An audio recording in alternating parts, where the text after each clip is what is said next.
Part 7 of Abominable Snowmen Legend come to life.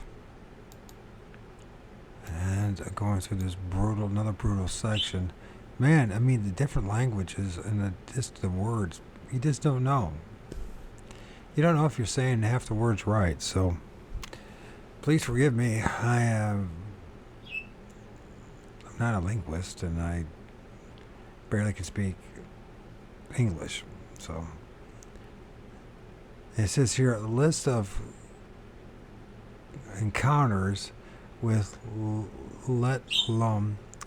So a list with encounters left. A list of encounters with, let alone mere sightings of ABSMs throughout the Pamers region, generally as defined above, are literally endless. The same can be said of other major areas of the Mongolian upland triangle. These areas are as follows. And I go through this freaking brutal list here.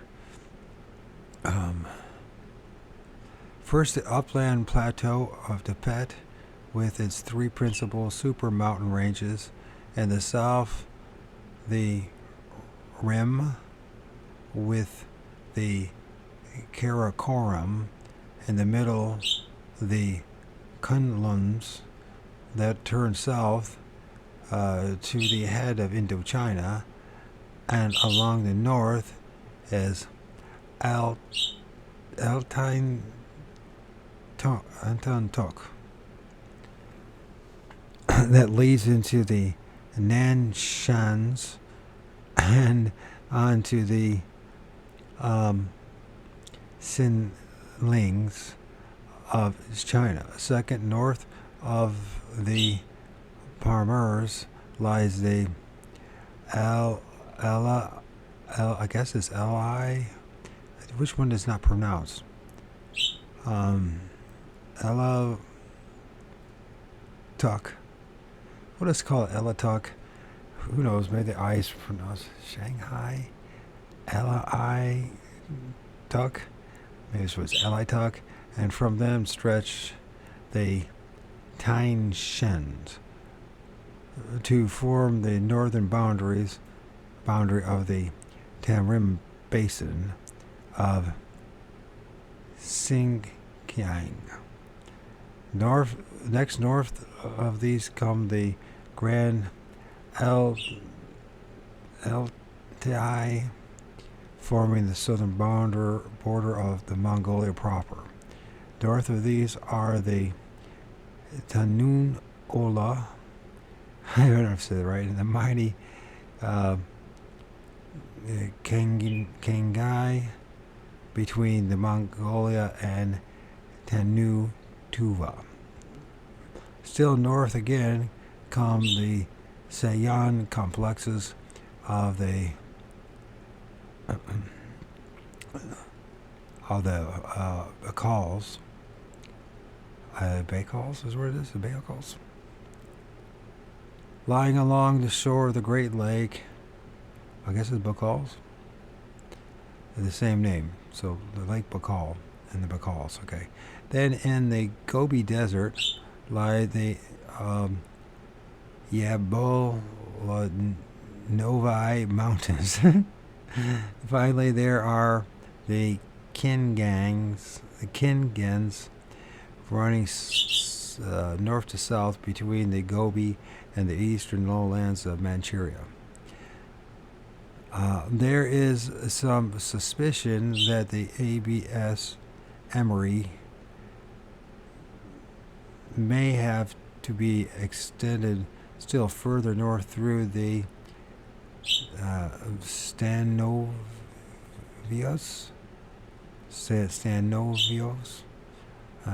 to the Dishong, the Dishors, and Gedan Mountains, which border the Sea of Okhotsk. Fuck if I know I'm saying this right. There is also a most important triangle sandwiched between the Nanshans and the eastern end of the Tibetan Rim and the upper end of the Indo-Chinese Peninsula that has no collective name but is filled with immense north to south ranges. This lies in the Xinjiang, now incorporated into the Chinese province of Switzerland. Or Switzerland. I know I'm not saying it right, and I'm not going to try anymore, because if I can't memorize the words after 3 or 4 tries to try to get it right, that ain't going to happen for me. So Switzerland, all these sub-areas or natural provinces will be found on map 15, with the exception of the penultimate group. The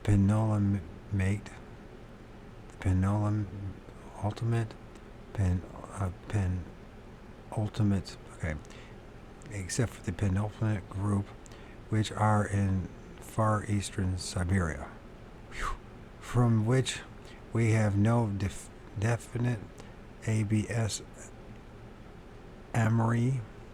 I cannot stress too forcibly the sheer volume of such reports and those of foot tracks, droppings, and other corollary evidence that have been found year after year all over these sub-areas within the great upland Mongolian triangle.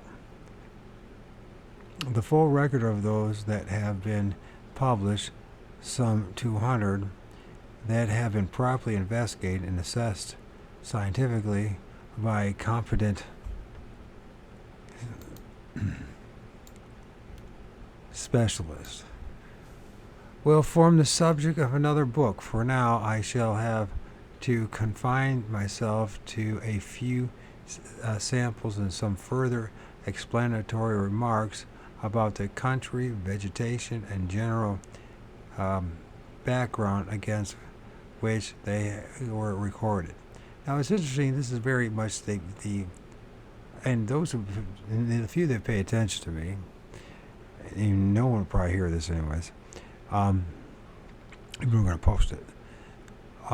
Is the like hitchhiker effect, the anomalies, and the high strangeness.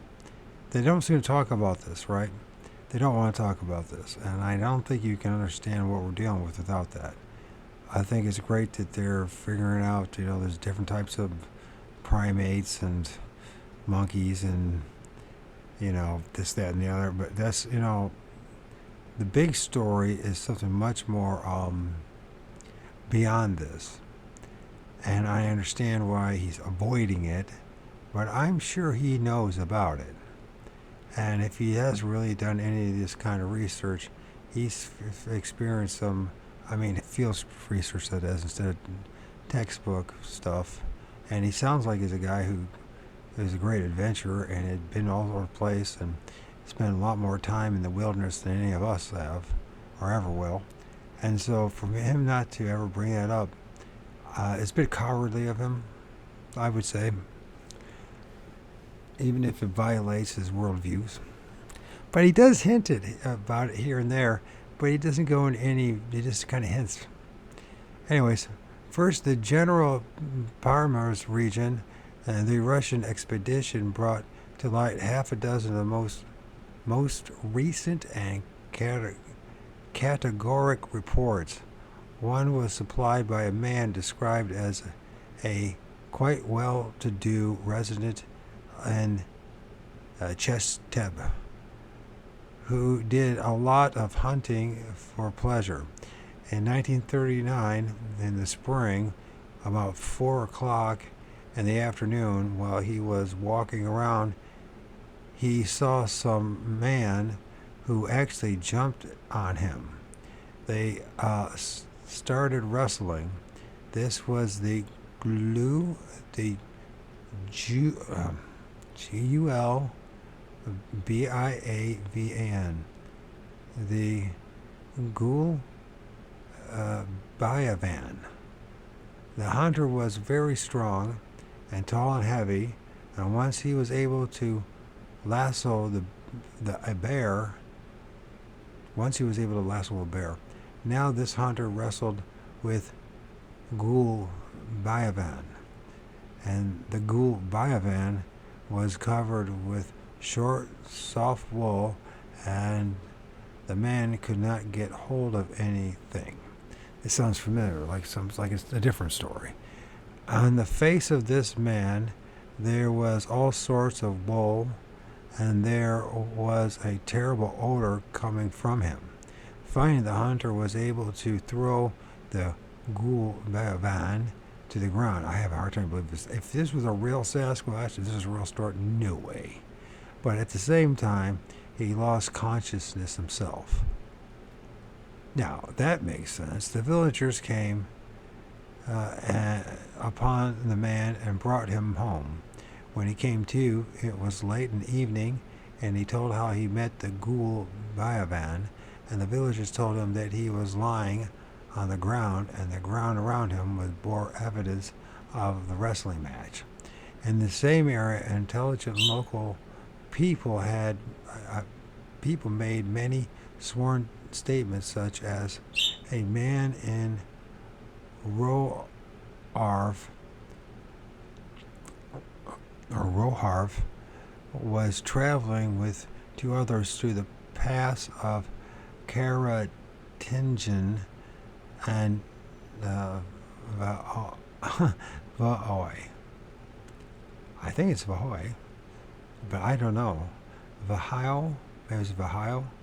When they saw a naked man covered with short black hair, who was slightly taller than the average ordinary man,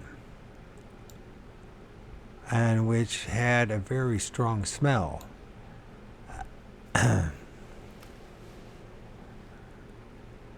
As elsewhere, all over the world, this matter of a strong stink attached to SBSMs keeps cropping up throughout the East Eurasian cases. Then there was a hunter at Dam Karimov,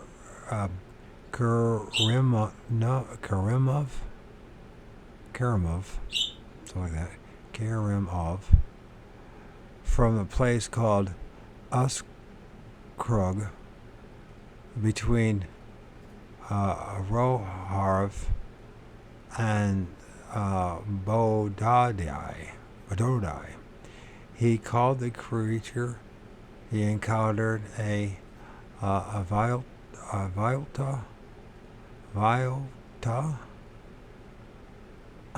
just another local name for an ABSM. It was not much bigger than a man. It was covered with hair, but not much on the chest. Really?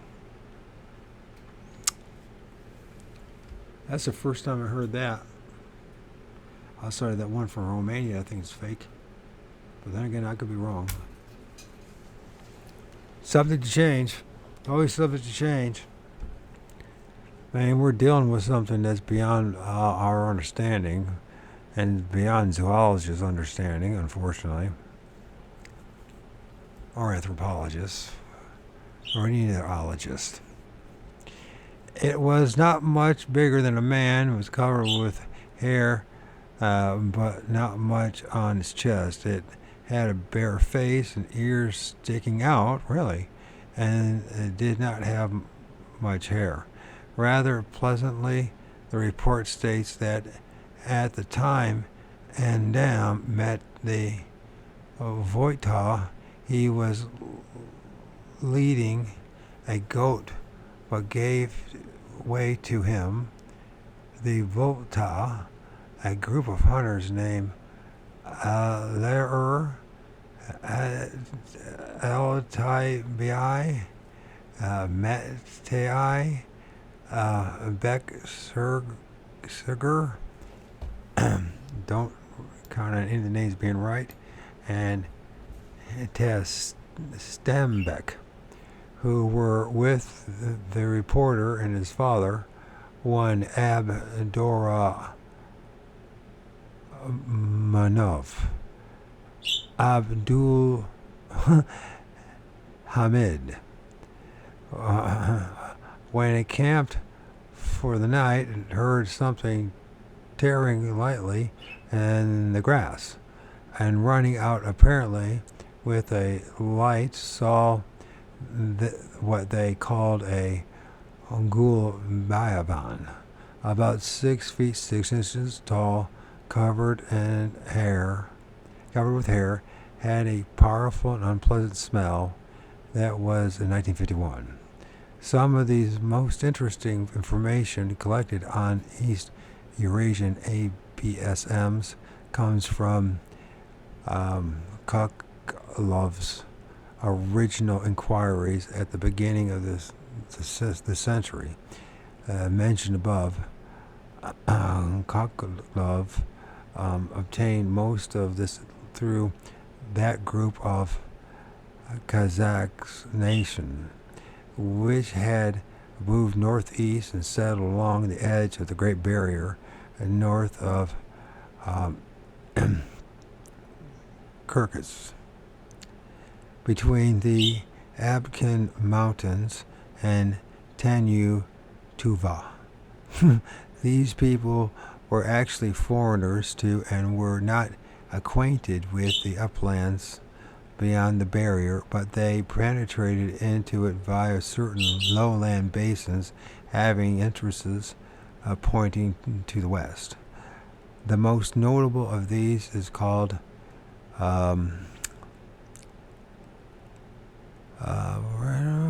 choose it with a Dungora,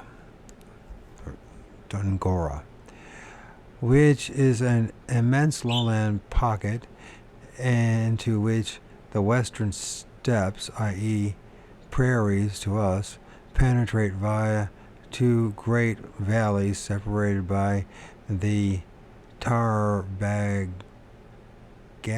Mountains. A patient inquiry by Kolov elucidated the fact that reports gathered by the Kazakhs from a wide area seem all to come from Dunsgara. Kovlov makes a point of noting that these reports came from herders, hunters, and those engaged in other pursuits strictly in order numerically.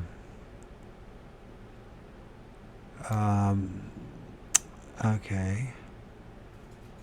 His first most astonishing discovery, which has recently been much confirmed, was that the ABSMs from that region had been seen, captured, left footprints in sand, had an odor, resisted capture, yelled, lived in captivity for a while. One witness, a Kazakh, stated that he was in the mountains of Iran, Kaburk, and once, altogether with local herders, was taking care of a herd of horses at night.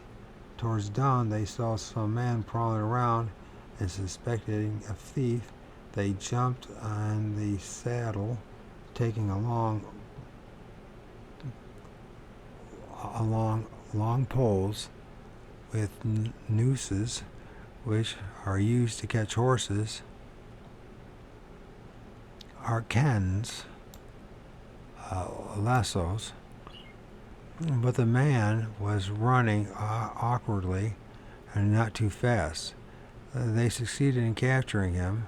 While he was being captured, the man was yelling, or rather screeching like a hare, looking at the captured creature over The herder explained to the visitor that this is a wild creature, not doing any harm to anyone, and that he should be released.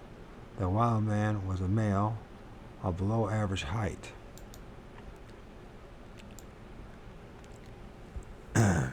Oh, fun! Get some drawings. Woo! Covered with hair like a young camel, he had long arms far below his knees, stooped and with shoulders hunched forward.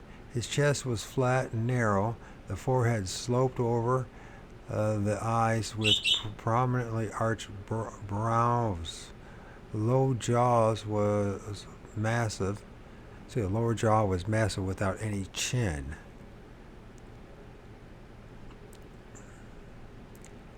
Nose was small with large nostrils. The ears were large without any lobes. Pointed back like fox. On the back of his neck was a rise or like a hood's. Like a hood's? Okay, why did you say hood? The skin of the forehead and elbows and knees hard and tough. When he was captured, he was standing with his legs spread, slightly bent in the knees. When he was running, he was spreading his feet and wide apart, awkwardly swinging his arms. The instep of the wild animal resembled a human, but at least twice the size, with widely separated fingers, toes, the large toe being shorter than that of humans and widely spread from the others. The arms with long fingers was like a human arm and yet different. And when the wild man, at the insistence of their herders, was allowed to go free, both Kazakh followed him and discovered the place into which he had vanished. An indentation under a hanging rock strewn with high grass.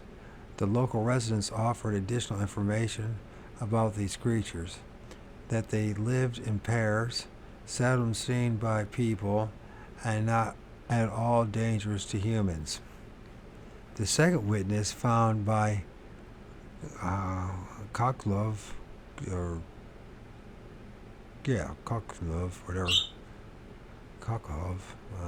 stated that for several months he observed a wild man in the region of the river Manas, or dam. This creature, of female sex, was for some time chained to a small mill, but was also allowed to go free. The general description was the same as of the male: hairy, covered skin, stooped, narrow chest, shoulders were inclined forward, long arms, bent knees, flat insteps, spread out toes resembling a paw, and contact with the ground flat without the instep. The head is described as the same fashion, absent of a chin, and rise in the back. This creature seldom issued any sounds, and usually was quiet and silent. Only when approached she bared her teeth and screeched, and it had a peculiar way of lying down or sleeping like a camel by squatting on the ground on his knees and elbows. So we read this, and this is another one that Keel took from this book as well, right? Knees and elbows, resting the forehead on the ground, and resting the wrist and the back of the head. See sketch. This position accounts for the unusual hard skin of the elbows and knees, like camel soles. When offered food, the female ate only raw meat and some vegetables and grain. She did not touch cooked meat, or grain, and although later she was getting used to bread. And this is supposed to be a hypothetical skull of the. I don't know. It's KSY dash GIIK. Your guess is as good as mine. A type of abominable snowman as reconstructed by Russian scientists. And that's be the top. And then center drawing made by Professor Chotlov of the Alma's type of abominable snowman sleeping from native descriptions. And this is just looks like that. It looks like a terrible way to sleep. Bottom left, it could be. Man, your legs and your arms would fall asleep, wouldn't they? Wouldn't they go numb if we did that? The bottom left, the ancient mask from the Great Mongolian Plateau. So that must be an ancient mask. And bottom right is a reconstruction of the head and face of a creature on mask drawn by Russian scientists. And I would not be surprised if that drawing is all wrong. And if it's anything like it is in States, they come in different shapes and sizes. So there's no, it's from what I'm seeing. There's general, it's the body shape and thick. I'm not talking about the face, I'm talking about the face in particular. Why do some look like more like humans and some look more like apes? It comes down to that, in all sorts of different shapes. When it comes to the face.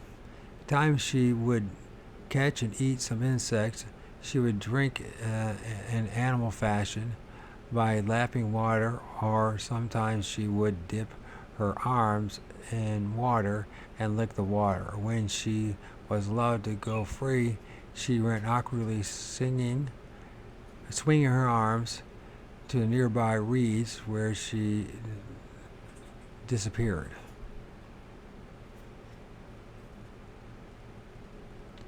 Koklov noted that this creature has nothing in common with the Jeztarmek, copper nails, or with the Almas. There we go. This is a most startling statement, but one of utmost significance. I mean, there's a lot of people say in the States that we have more than a half a dozen. Some people say a dozen. I think there's probably a lot more than that. I don't know what the ones that I look like. I mean, on the ones where I'm at, it's a cross between these, like what you just saw there, the drawing, and the Ohio Grassman. One thing is that it was all black, and then the other one, the second one, was all rust-colored brown. So, fuck.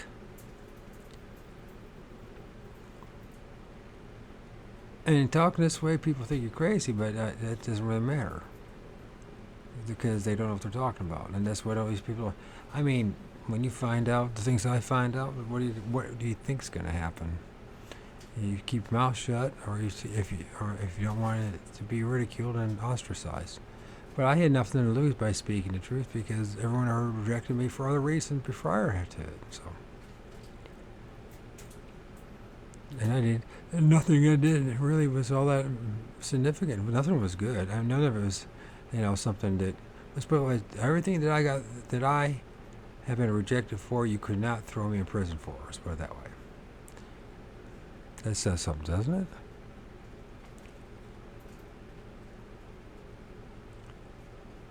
This is the most startling statement, but one of the utmost significance, and also one that has been totally overlooked. We find on analyzing the reports from the general Palmar's area that despite the variations of coat color, all ABMs there appear to be one type. This is about man size, and in many respects very man-like, with, as is frequently mentioned, something like a primitive language, or at least a vocal communication system more elaborate than anything known among animals. Its footprints, while having very widely separated an extra large big toe, are said to be human in form.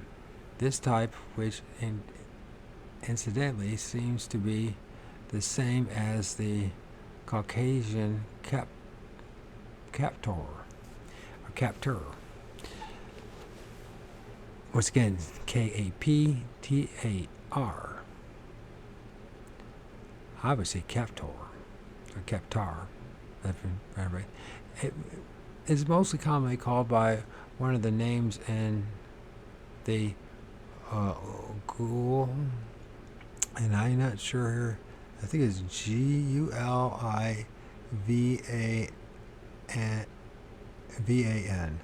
Avan, Gulivan group, due, of course, to the regularity of the languages in the area, extended north along the Tian Shans, and east into the Kunluns and the Karakorums. Moreover, I do not know of any remarks to the effects that there are more than one kind of ABSM, excuse me. God, it doesn't feel right. I cannot get used to it. I read this whole book, and you think at some point I'd be able to say it, and I just cannot get used to ABSM. It just doesn't. It doesn't feel like it.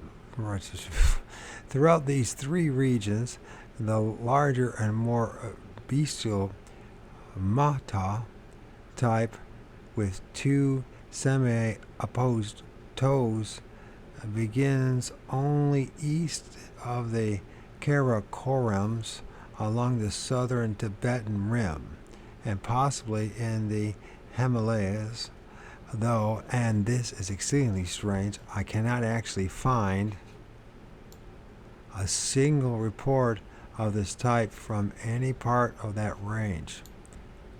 It would seem that the Koklov's creatures from around Dunsgora are also of the Galayavan type, and that they extend north to the Grand Altai and beyond the Sayans, or Sayans. It describes of the description of those from the Nanshans, which is to say the northern rim of the Tibetan super uplands, seem also to be similar. These creatures, which give every indication of being a Neanderthal type of subhuman, whose footprints exactly match those of Neanderthals discovered in a cave in Italy, would seem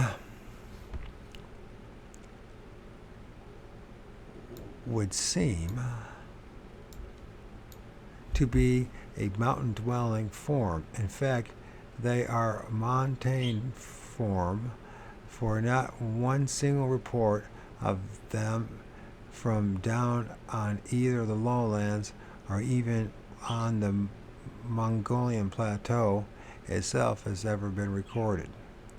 From the latter, which is to say Mongolia proper, with the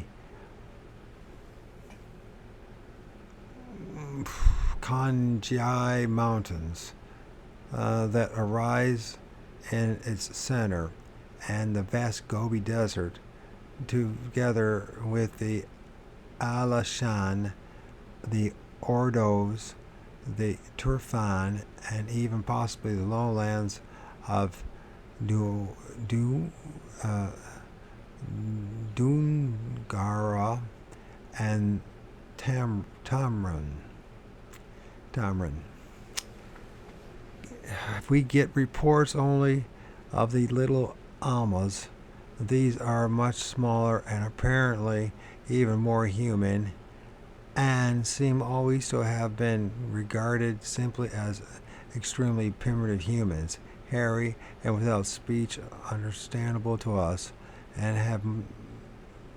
but having more or less all the human qualities, such as suckling human infants, and even, it has been alleged, trading with normal humans, and that they would leave skins at appointed places and take away certain simple basic articles left there by the nomadic tribesmen and return. There is even a report of a scholar in a Mongolian monastery who was half-breed almas.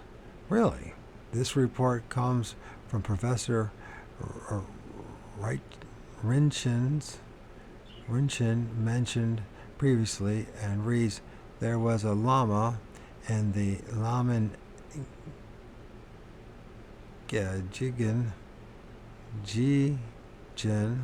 Laman Jijin monastery, who was famous for his scholarship and known under the name of a son of an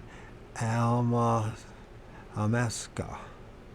The father of this lama supposedly was captured by lamas and begot a boy with an alma's woman. Both father and son eventually managed to escape by joining a passing caravan. The boy was allowed to become a pupil in a monastery and achieved scholarship fame. Really? Well, that doesn't say much for the scholarship then, does it?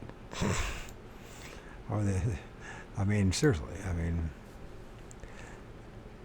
if a Neanderthal can, right? So easy a caveman could do it, right?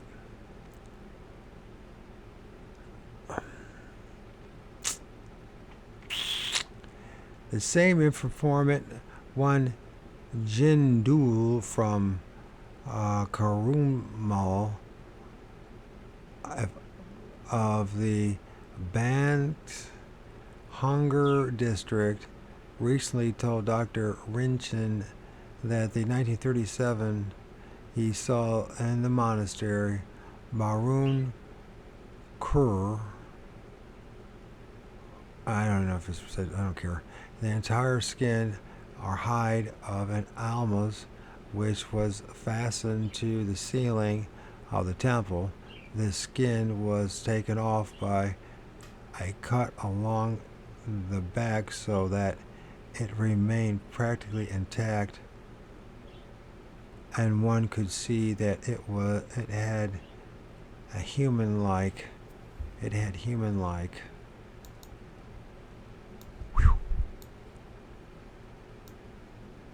legs and arms. The face was framed by long hair hanging from the head. The entire skin was covered with Kabbalistic signs and painted by the lamas. This almas was supposedly killed in Gobi and brought as a gift to the monastery by a famous hunter, Mangal Durinkchi.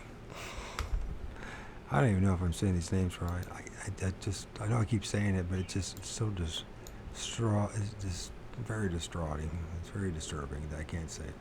It says here in the bottom, known locally by the names grouped around the stem Kasai and Gaelic. The later means wild, as in at Gaelic or at Giek, wild horse.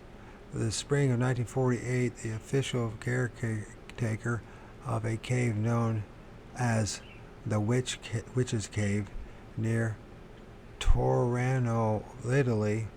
All the caves in Italy are government controlled obtained permission to blast through what proved to be 11 foot of flowstone, forming a blockage to one of the cave's passages. In the off-tour season, they had seen bats flying in and out of a small hole leading into this, and had rightly assumed that unexplored areas lay beyond. On breaking through extensive passages with clean, smooth, wet clay floors were found. On these there were enormous numbers of foot tracks of large cave bears, of modern appearing men, and of what are obvious Neanderthals, together with many artifacts and even evidence of some kind of game played by throwing clay balls at a circle on the wall. The clay seems to have been finally abandoned. No, the cave seems to have finally been abandoned and sealed by the flowstone curtain about 50,000 years ago, and outlined traces of one of the Neanderthal footprints found therein as reproduced. Appendix A.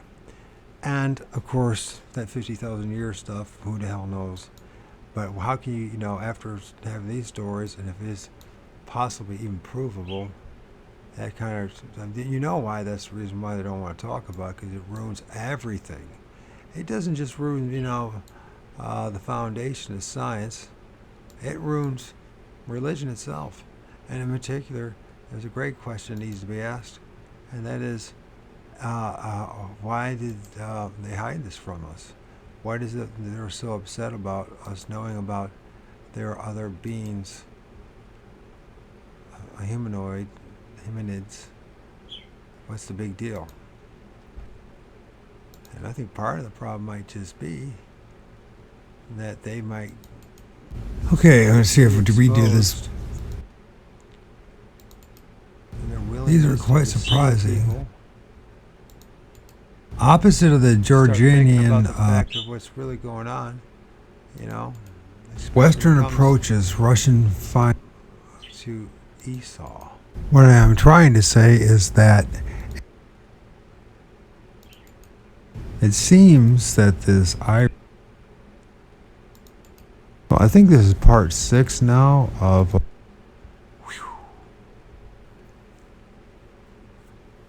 All right. Although I am getting somewhat ahead of my story, is that really? Getting ahead of yourself, are you? I would like to point out that the idea of a half-breed Neanderthaler becoming a great scholar is not to be scoffed at. Though subhuman had relatively large brains, and while there is really no evidence that a large brain is necessary for a large intellect, one should take to heart that couplet that states, "A little brain, little wit, big brain, not a bit." So, and note that the Anatole France's gray matter capacity was only 1,100 cubic centimeters, while that of the proto-Neanderthal is so lowly as Rhodesian man was 1,280. Does that really mean anything, honestly? Professor Rinchen, already mentioned, reports that a man by the name of Anouk, traveling in the South Gobi in 1934, was a companion noticed in the thick growth of sick soul grass, a strange two-legged creature that started running away from them. And then this, I think it was these Zagat Megan, fuck if I know, sexual grandmother decided both, and making lassos out of raw hide, they started to pursue the creature. The fast Gobi camels had no difficulty overtaking the creature, whose body was covered with short wool. I have a hard time believing that too. I just haven't knowing how fast these things were, unless it was sick. At the sight of people twirling a lasso, the creature issued such a piercing cry that frightened the camels.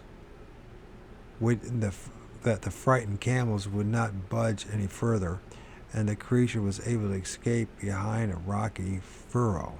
Good for him. Yay!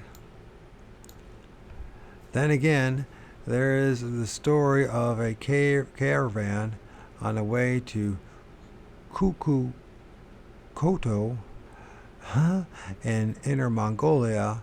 The caravan was traveling from the region of Ulaanbaatar in eastern Mongolia, and approaching the southern borders of Kolkai,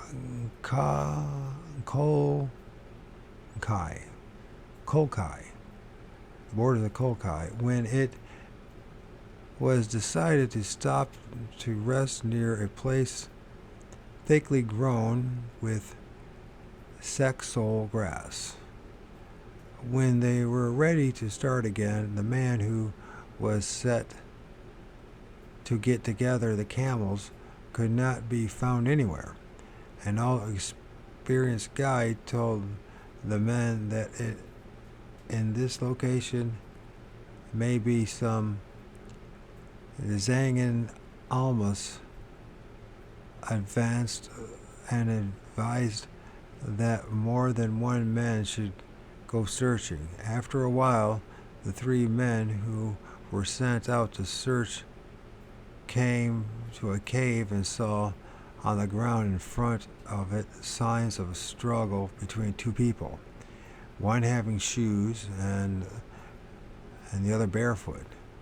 The frightened men did not attempt to, well, that's nice, always count on your buddies, to enter the cave, and recovering the camels, returned to their observations to the caravan, insisting that all should go to help their companion. The old guide again cautioned them against such an act. He stated that almas never kills people, but, having captured one, will hold up for a while and will not come out of the cave. He suggested that they should wait till they came by on the way back and then attempt to free the comrade. Well, that's terrible. And so on their way back, they came to the same spot, and arming themselves with a gun, they decided to hide near the cave and wait till the almas came out. They waited a whole day, and then towards sunset out of the cave emerged a 2-legged creature covered with hair all over. A shot sounded, and the creature fell dead. Reloading the gun, the men ran into the cave looking for their lost companion. They found him, but he seemed wild and listless. He never told anyone what occurred in the cave. He avoided talking to people, and in 2 months' time he died. Reverting to the creatures called Jez Tarmac, which is alleged to mean copper nails, meaning of course fingernails, we should note that this name is applied to a larger, grosser, and more beastly type of ABSM than the Zungarin Kais Gaiac. I don't even know if I'm saying it right, and it doesn't really matter. And because no one here is ever going to call it that. And it is alleged to be found on the super uplands of the Tibet. It is said to be clothed in rather long, shaggy, very dark gray to black hair and have fingernails of copper. The implication in the folklore on this type and all undocumented stories about it asserts that their nails are actually made of copper. This idea is illogical and as near impossible as anything could be, but there could be a very simple and logical explanation for it. It is that the fingernails of the same primates, and notably adult gorillas, are quite often bright colored, copper colored, and even look burnished. The explanation seems to be that they are strained. They're stained. They're stained as the material of which all nails and claws are made, known as keratin, so readily is by the juices of certain fruits, barks, and berries on which they feed. I have collected monkeys of more than one species in Africa that display remarkable variations from the described coat color and pattern by reason of bright red areas and the inguinal region.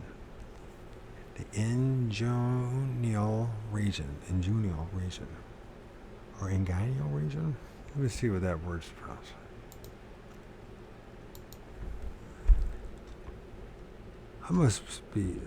People must think I must be nuts. And you know what? At this point, I think I have turned nuts. You know, it is what it is.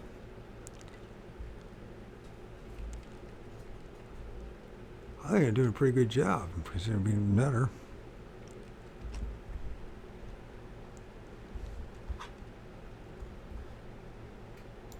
Inguinal. Inguinal. Inguinal. Not inguinal. Inguinal.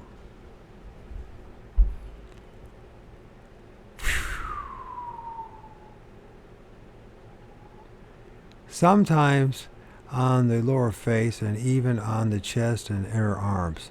After preparing skin, it is a custom to wash them in warm soap.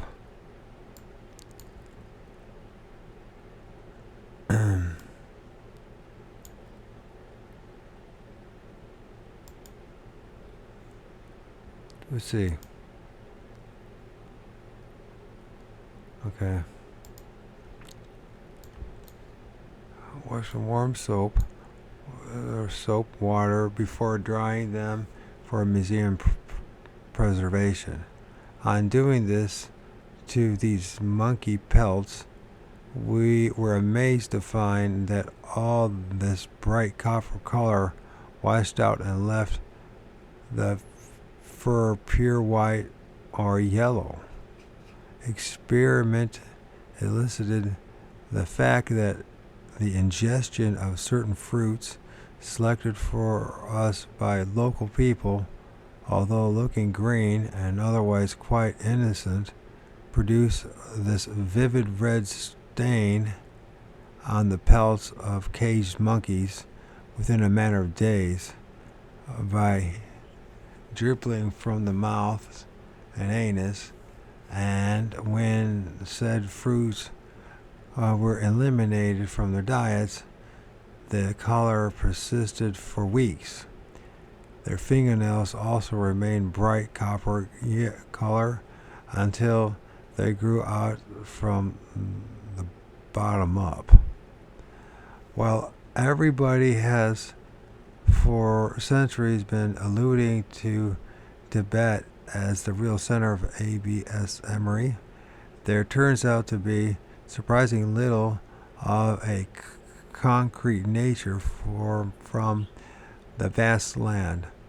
This may appear astonishing, but should not be regarded as indicating that there are no ABSMs there.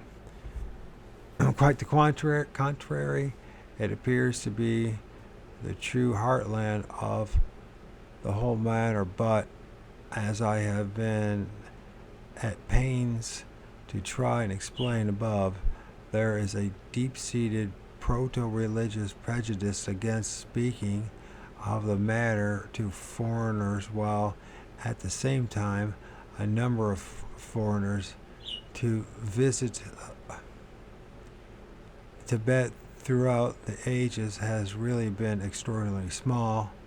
However, almost all of those who have visited the country, had written about their travels, have mentioned the ABSMs.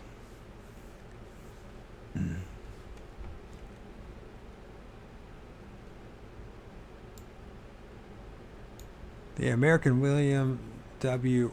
Rockhill wrote in 1891 of hearing many stories from the Tibetans in Pekin. It's not Peking, it's Pekin, China, and elsewhere of the hairy mountain people of the country, but he discounted these reports as being merely cases of mistaken identity, namely a bear. However, he goes on to say, one evening a Mongol told me of a journey he had once made to the lakes in the company of Chinese trader who wished to buy rhubarb from the Tibetans, who annually visit their shores, i.e. the lake of central Tibet, and they had seen innumerable herds of yak, wild asses, antelope, and agurisun, brushy, I guess, Russia.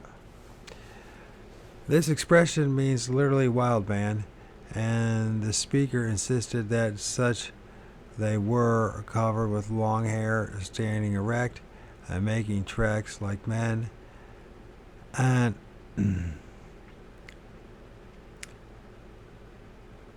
but they could not speak. Peking, try this again. Peking, China. So that's Peking. According to Wikipedia, the city is renowned for its opulent Peking. palaces, temples. Now it's saying Dickin. It's picking. Anyways. Dickin. Man, I spent 12 hours. I never spent so much time to read a book. And 12 hours, and the amount of time I spent on this book, it's like reading a textbook. But at least, textbooks, hopefully would give you the phonetic pronunciation of a lot of these words. But this book doesn't give any break in any of this. It just makes the assumption you're supposed to know, or that by looking at that map, that's going to make a difference, the little maps that he has in the front of the book. And I'm like, well, first of all, I can't do it because if I keep trying to flip back and forth on, that's one bad thing about archive.org, you can't do that. It's not a hands-on book, right? So I got to stay pretty much stuck this page. I mean, do I really want to flip all the way back to 320 pages or 22 or start another one? And I'm just like, no.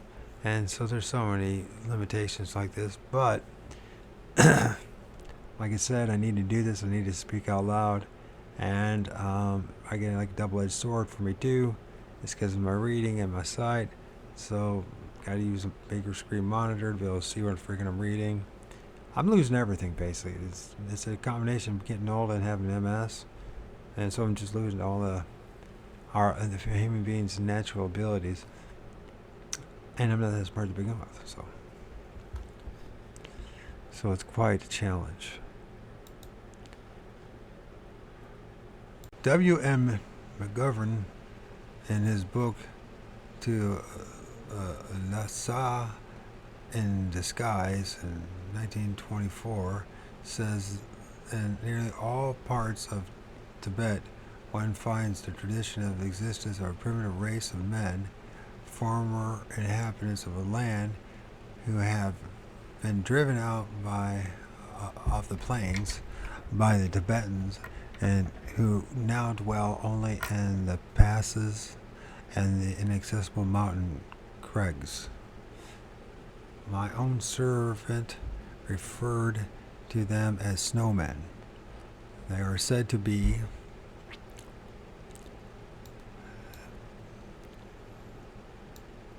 and we have been at war with these things forever and a day, so that makes sense.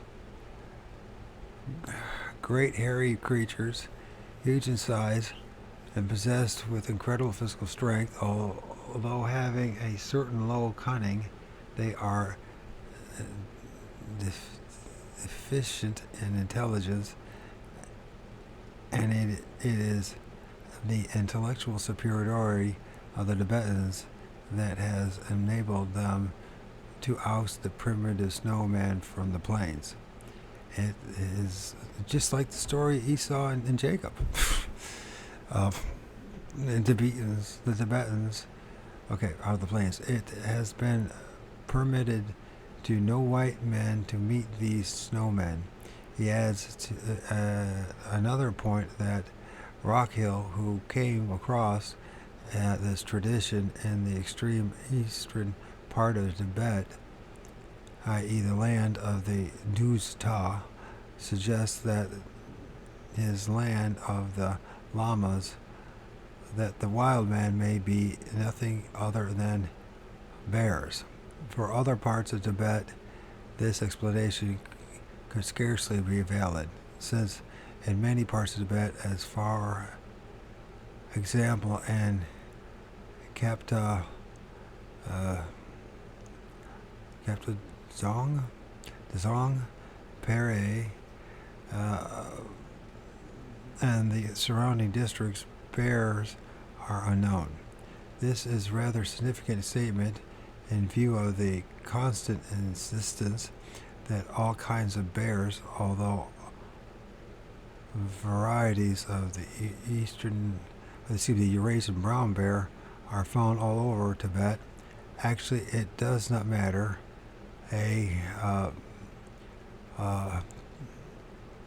Two-penny dam. I never heard of that word phrase. A two-penny dam. Whether they are so fond or not, because the Tibetans know their local animals and their distribution much better than any outsiders do. Have completely different names for bears and ABSMs, with qualifying terms for the various kinds of each, none of which for one kind of creature could in any way be confused with those of the other, and would never for one moment confuse one of the. That didn't make any sense. None of these kinds of creatures could in no ways. None of these kind of creatures could in any way be confused with those of another, and would never for a moment confuse one with the other. Furthermore, Rockhill himself states in another passage that Lieutenant Liu Ming Yang, when speaking of the wild tribes of the north of the Horba country, assured me that men in that state of primitive savagery were to be found in Tibet.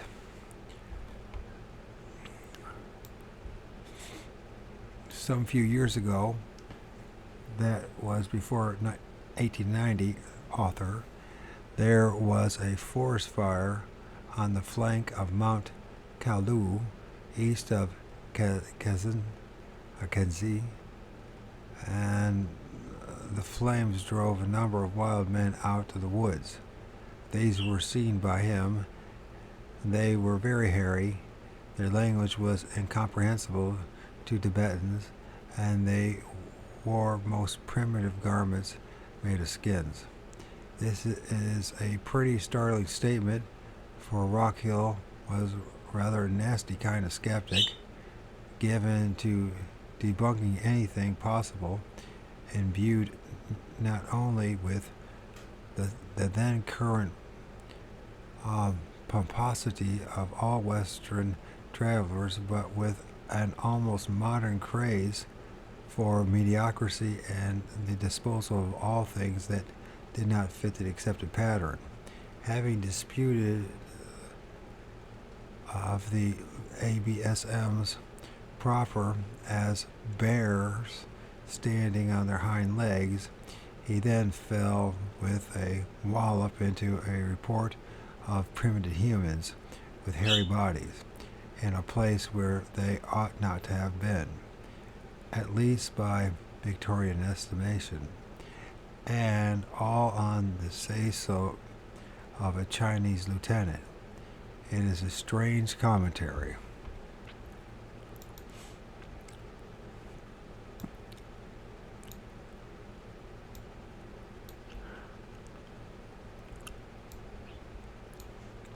On the closed mind of even a famous traveler, and at the same time an eye-opener on our subject, for we must not forget that there is still ample room for a whole host of mere primitives, let alone ABSMs, all over this vast triangle.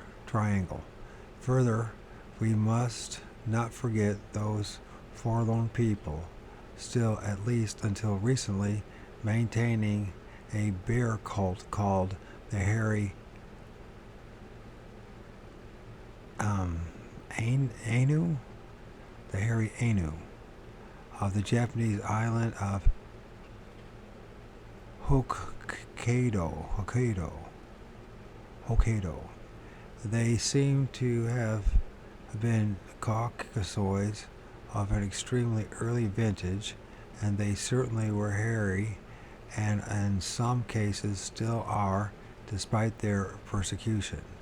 Hairy chaps wearing skins running out of burning Tibetan forests do not quite coincide with then 1890 or even current anthropological beliefs, but this is no reason to gainsay their previous and continuous existence.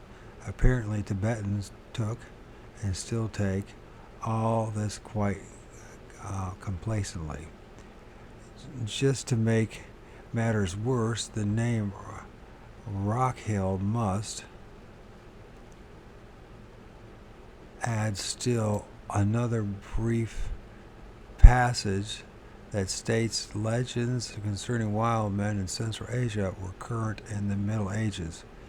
King Hathon of Armenia and the narrative of his journey to the courts of the Batu and Mangu Khans in 1254 to 55 AD speaks of naked wild men inhabiting the desert southwest of the present Urumqi, or Urumqi, whatever. Almost everybody who has traveled in Tibet, both before and since the date of these statements, have reported the same thing. Some have said they have met the creatures, but I stress again that these are all foreigners, since the Tibetans themselves just won't talk about the business. One story that has always fascinated me is that of a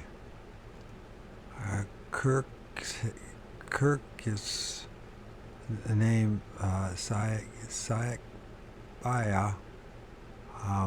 Carolan, who told the Russian investigating commission about a Chinese family who had started wandering during the war and finally settled in Tibet. It appears that one of their women disappeared and they thought her to be dead. However, a year later she came back and told them the story that she was taken while gathering wood by what she called a kiak, or wild man. He was comparatively little different from an ordinary man, but was covered with hair and could not speak. She also said that she was expecting a child by him. Hearing that, her husband killed her, and he was taken by the police. The woman also told where the wild man's den was. They went up there and actually saw wild men and a woman and wild men and women all covered with hair. On several occasions, Tibetans of higher education have said, see Chapter 12, or have been reported to have stated that they knew of 3 distinct types of ABSMs in or around the periphery of their super upland plateau. While in addition, they speak of 2 animals with man-like or super anthropoid characteristics. These later they identified as first a giant monkey and secondly a mata. Of the other 3 man creatures, they are quite cognizant, affirming that they are first the little dwarf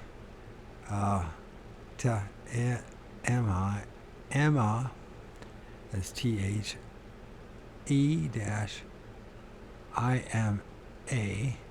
of the lower valleys, and second is the man-sized hairy one, i.e. the Captor, Goli Evan, or Keys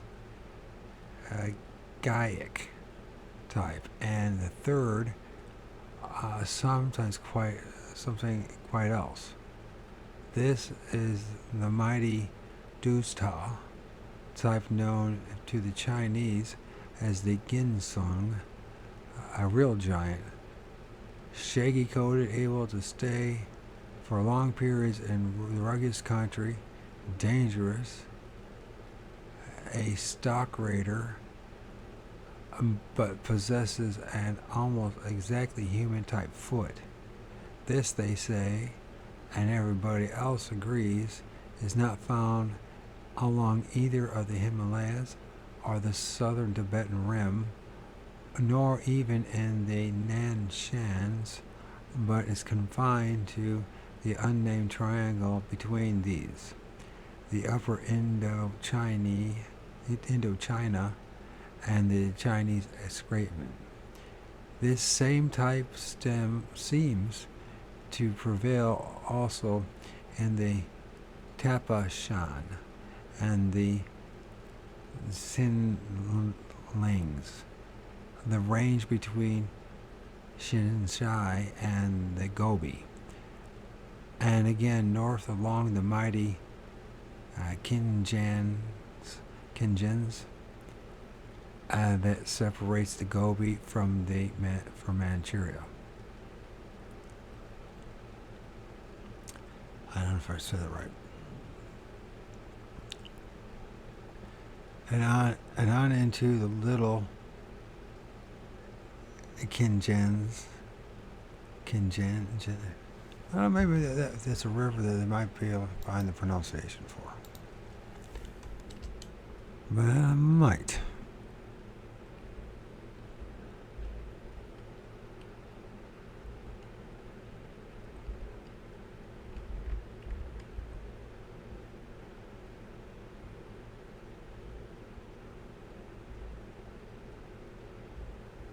Kingens.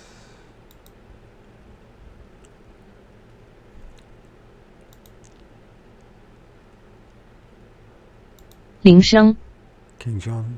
Kingens. Kinjons. Kinjons. So, the mighty Kinjuns that separates the Gobi from Manchuria and on into the little Kinjuns that lies athwart the north edge of the province. Also, as I said before, there are indications that this type of ABSM may exist still further north in the Stanovius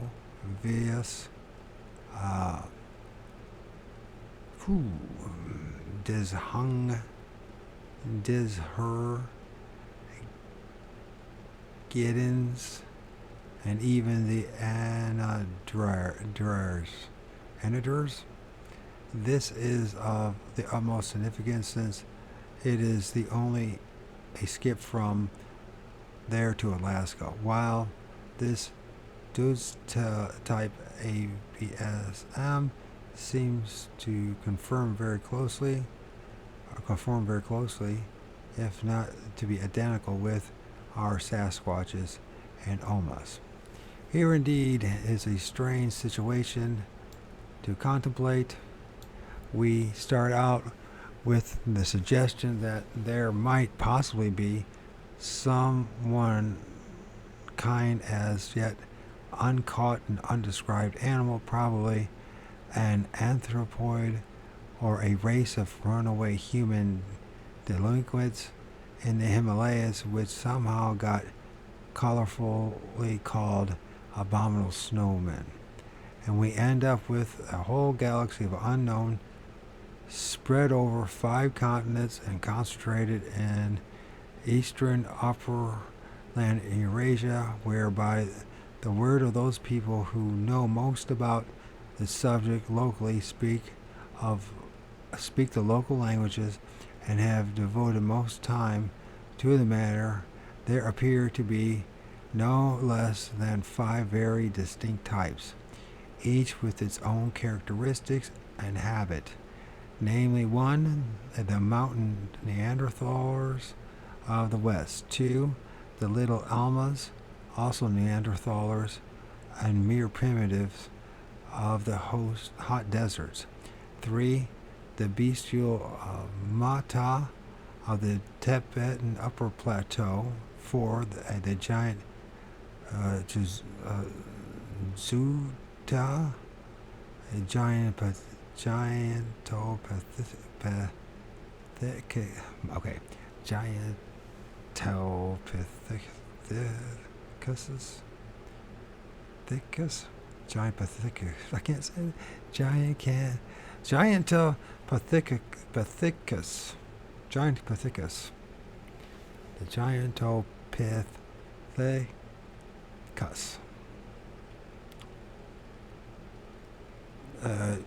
Toque or Sasquatch type, and 5, the tiny tropical forest-dwelling Emma of the southern valleys. This may sound fabulous, but the deeper you dive into the reports and the background, the more obvious and logical it becomes.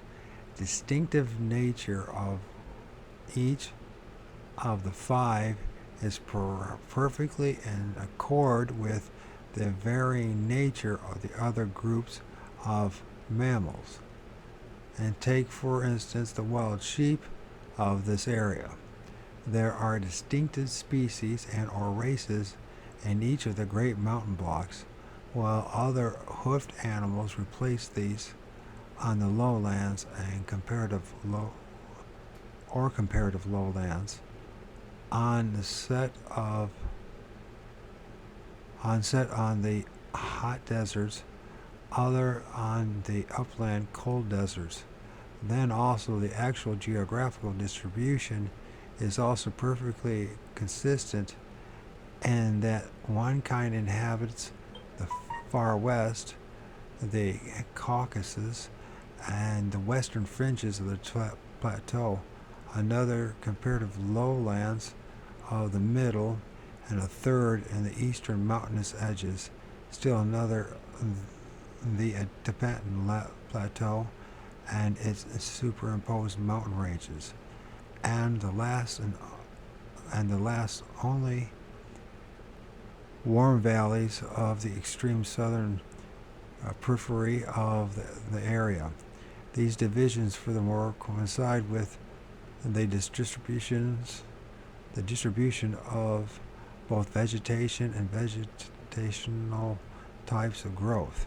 For instance, the arrangement of the latter going north from the Pamirs to the Sayans up to the Great Barrier parallels, but is different botanically from that going up the eastern escarpment from Indochina to the Stanovius and Siberia.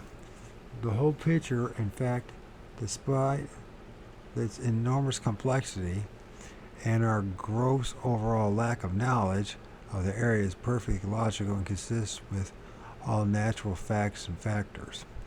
To reiterate, and I cannot help doing this, and for some very real reasons, we should wipe away our sense of helplessness and hopelessness on taking our first look at map 15, and just remember that this tremendous mishmash may be quite simply divided into 5 parts: the Great Barrier in the west, the Central Desert Basins, and the Great Barrier and escarpment on the east, fronting Manchuria and China, the Tibetan super uplands and their mountains, and last the fringe areas of the Himalayas. This is Eastern Eurasia in, as it were, a nutshell. The only things left are the 2 enormous masses of uplands and mountains in Siberia, west and east of the Lenne River, respectively. This, however, does not at the moment concern us. And so we find ourselves ending our world tour in an area that is only on stage removed from where we started. The animal life and much of the vegetation as of far eastern Siberia is identical to that of our extreme northwest. What is more, as you go south from the Bering Strait on either side, down through the Siberia on the Asian side, or through the Alaska to the Yukon and British Columbia on the American, you pass through the same succession of vegetational belts and mountainous zones at each latitude. Many large animals, like the brown or dish-shaped bears and the large red deer or American elk, have crossed from one of the other in comparatively recent times. The Merids seem to have done the same too, and the Arctic and Eskimo type Mongoloids even later, unless they were on both sides all the time. As I asked at the outset, what was there to prevent the neogiants from doing so also at some time? They are, of all the ABSMs, apparently the most rugged, surpassing in this respect the Neanderthals, the Kaptorgali or Gob, avians, the desert-dwelling Almas, the little warm forest imas, the metas do not do likewise seem to me fairly reasonably, for it would appear that they are more apes than men, and like all of that ilk, are neither Catholic in their tastes nor so readily adapted as are the hominids. Like the gorillas in Africa and the orangs in Indonesia, they got into a special environmental niche and have remained stuck therein. Appendix A, the importance of feet. The study of footprints and foot trails, the difference between which was discussed earlier in this book, form the subject of a very precise science called ichnology. This discipline is employed in quite a number of fields, notably in police work and in paleontology. The identification of the tracks of living animals in snow and mud has, of course, been an art in hunting since time immemorial, and it is a great interest to the field naturalists. Its more psychological aspects were also discussed when we first introduced the matter of ABSM tracks. We should now consider the details of this discipline. Tracks, the word I shall use from now on, unless dealing specifically with a single print, are caused by gravity. The first requirement is that the object on top that presses down be composed of a denser material than that upon which it is pressed. But this does not mean that tracks will invariably result. Thus, a body made of steel, if rolled across a sheet of lead, needs not leave tracks. There appears here another factor, that of weight, which results in the beginning of the erection of a complicated formula. Above a certain weight, the upper body will leave tracks, but the point at which it starts to do so is also dependent upon the compressibility of the underbody or surface. Then again, tracks can either be pressed or punched into a substance. In other words, energy, in addition to mere gravity, and gravity may be exerted.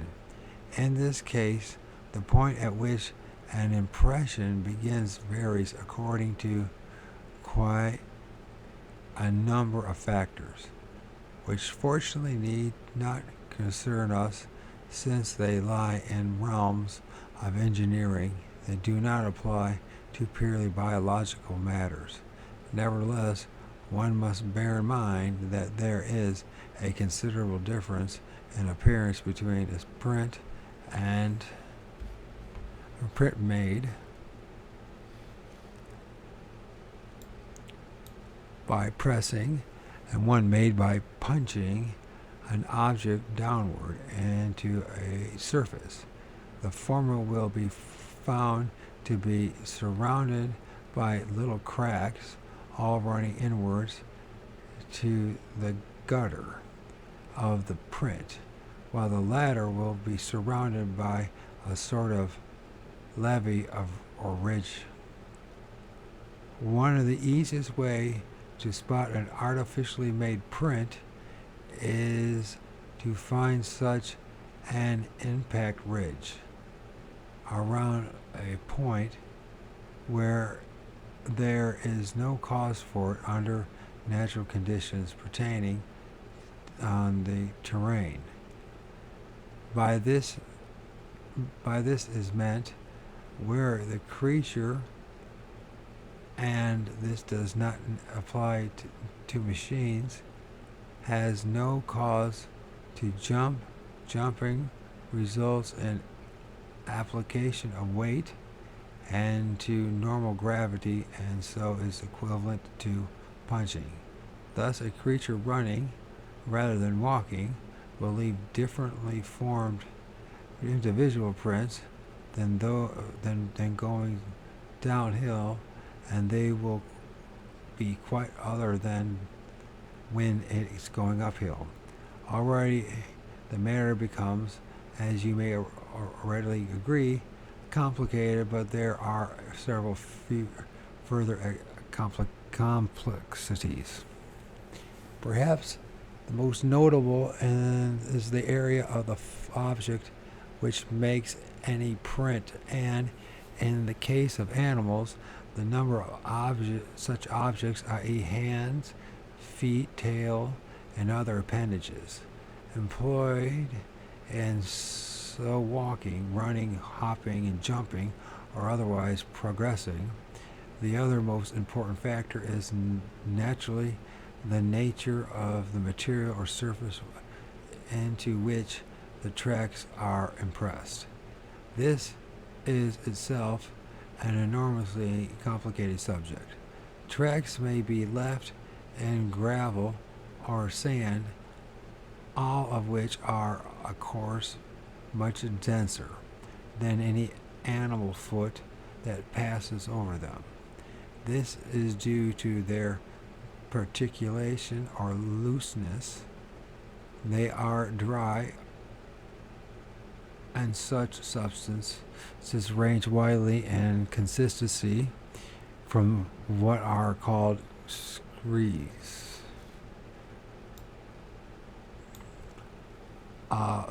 Sometime enormous boulder piled against the sides of mountains to dry plaster of a Paris.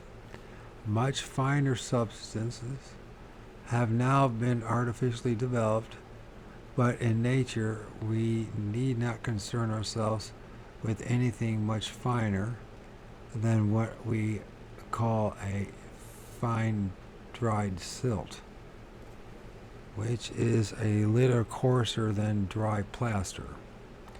There are two other types of solids in which imprints may be left.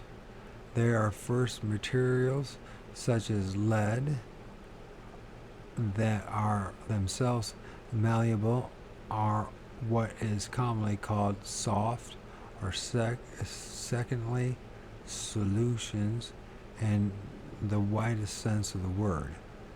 This means, properly speaking, wet. We need not overly concern ourselves with the first, since such substances may be regarded as non-existent in nature. This is to say, in non-human world. Second is, of course, the most important type of material in which the tracks of animals appear.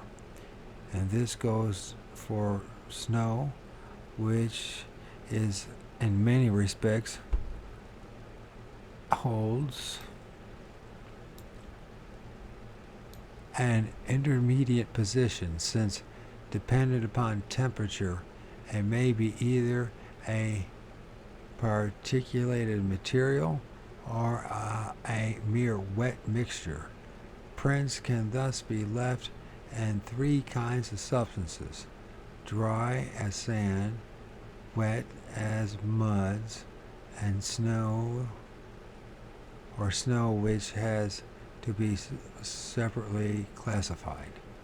There are those, such as the technologists of police, laboratories, and road construction engineers, who know so much about the factors just named and the results of making impressions and various substances that it would really startle you. On the other hand, certain paleontologists have made profound studies on this subject, and most notably in connection with the interpretation of fossil footprints of early amphibians, reptiles, mammals, and birds. The findings of all three groups of specialists, of course, coincide for, as I say, ichnology is a very precise science. However, most unfortunately, totally insufficient application has been made of their findings in ABS Emory. Also, there has been an extraordinary lack of appreciation of the basic theorem of ichnology, which is simply stated that a print can be left only by an object that exactly mirrors it, a term that should be self-explanatory. This brings us to the question arising from the conformation of vertebrate animal feet. For some reason, there may well be no reason. It just so happens that the first creatures with backbones to crawl out of the water onto land dispensed with all but 5 of the raised digits on the fourth appendage they retained. Okay, this gave all of us land vertebrates a basic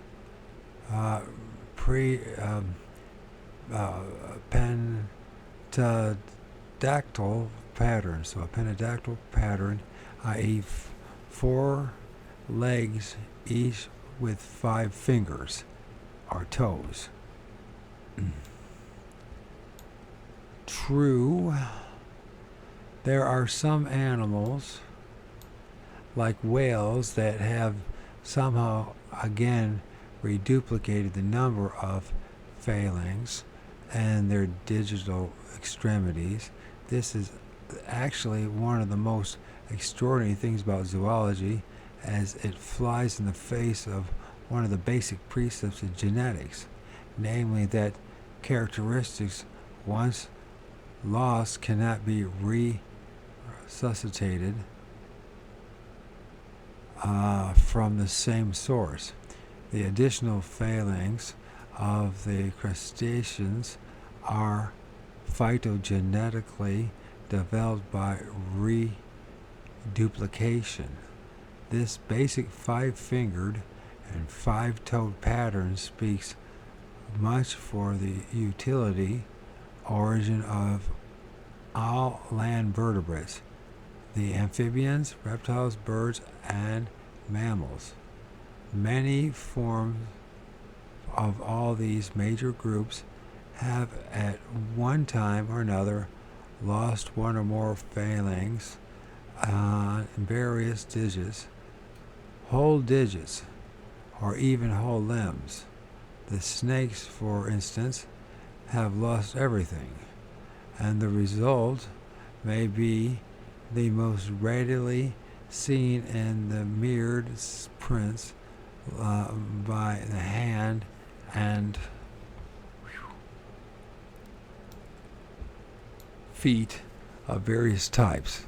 And from such prints, a great deal about their makers may, by inference from known types, be reconstructed. This brings us to the classification of feet, and specifically of mammalian extremities. Happily, we do not have to go into this vast question, and many concentrate upon those of the primates, i.e. the order to which we belong, together with the apes, monkeys, lemurids, and a few more abstruse types like the feathertails.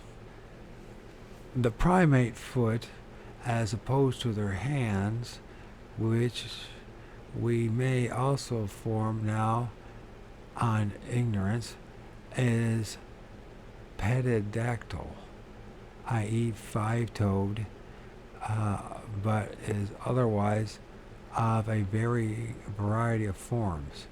These forms may be classified in various ways, but two sets of factors are of particular interest to us. The first is whether they are what is called wholly plantigrade or not. The second, whether the big, great, or first toe is opposite to or lies alongside and points in the same direction as and or is bound to the other toes. A plantigrade foot means that its own stands and walks, the owner stands and walks with the whole undersurface from the tip of its toes to its heel, which is to say that the last bone of the ankle on the ground. Some primates, such as the tiny tarsiers, do not do this. The ankle bones being greatly elongated, man, hominids, apes, pungens, most of monkeys, seminoids, are plantigrade. Further, none of these three groups of higher primates have long enough nails to produce claw-like excretions which touch the ground and leave notable marks, though those of some cynocephaloids, i.e. bamboos, and macaques, macaques may do so when they are running or galloping. There are a few, if any, as a matter of fact, other animals that do not leave claw marks. Then again, claws and nails, although having a similar origin anatomically, are not identical structures. But this also needs not, fortunately, concern us further. In dealing with primate footprints, we are therefore primarily concerned with the nature and position of the big or great toe. The only one that does not have an opposed big toe is the hominid group, and nonetheless, this digit in hominids also varies considerably in the degree to which it is set off from the other four toes, from both the prints found in the cave at the Torrano in Italy and from the skeletons of a whole foot found in Crimea. We now know that the big toe of the Neanderthals were rather widely separated. There are people living today who have feet not unlike those of Neanderthals, notably certain Amerimids from the extreme southern end of South America.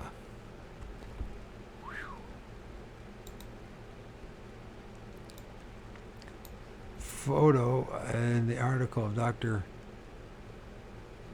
Carlton S. Kuhn on Natural History, January 1961, and some Australoids. However, there is no indication, even among those which we know, of any evidence whatsoever of a truly opposed big toe among any hominid.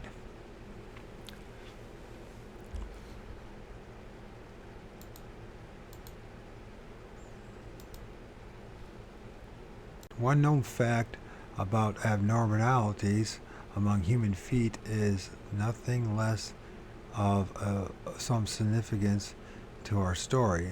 And this is that shown in two photographs of a strange type in which the second toe is larger than the first, sometimes more massive, and also widely separated from the remaining three toes.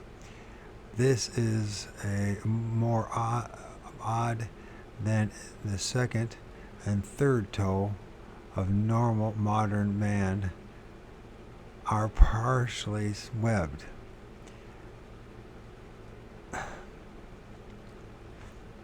Which ones again? The second and third toe are partially webbed. Yes, they are. I got just stubby as fucking toes and all small. Fucking hell. Partially webbed. If a foot, normal or abnormal, of this nature developed, or even merely occurred, one would have supposed that the second or third toe together would have become widely separated from on the one hand the bigger toe, and on the other the remaining two. When this abnormality occurs, both the big and the second toe tend to curl downward and inward, not unlike those of the meta, but they are still not opposed.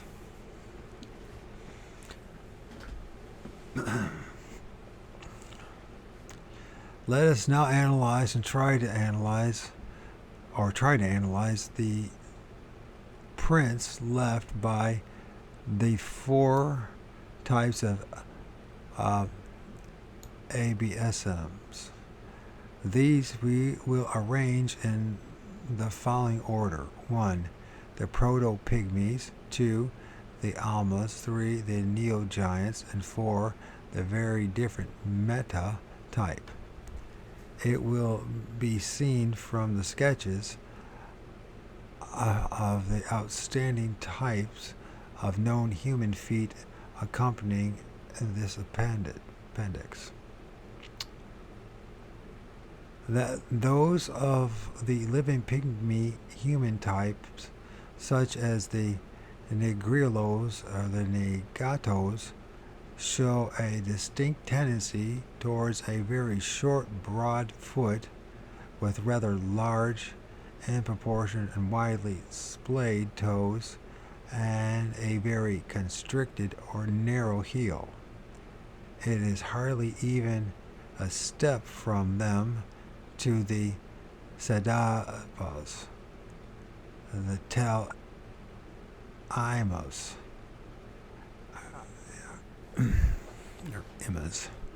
and other alleged pygmy ABSMs, such as tiny human type plantigrade.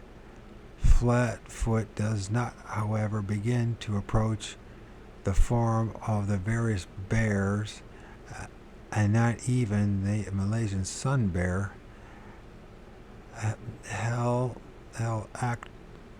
Helarctos. Coming to the prints allegedly left by what I have called the Almada type, one finds that they are hardly in any respect different from those of the Neanderthalers left in the cave in Italy. This, in turn, perfectly accords with the now expressed belief of the Russian scientists of the former are but living representatives of the latter.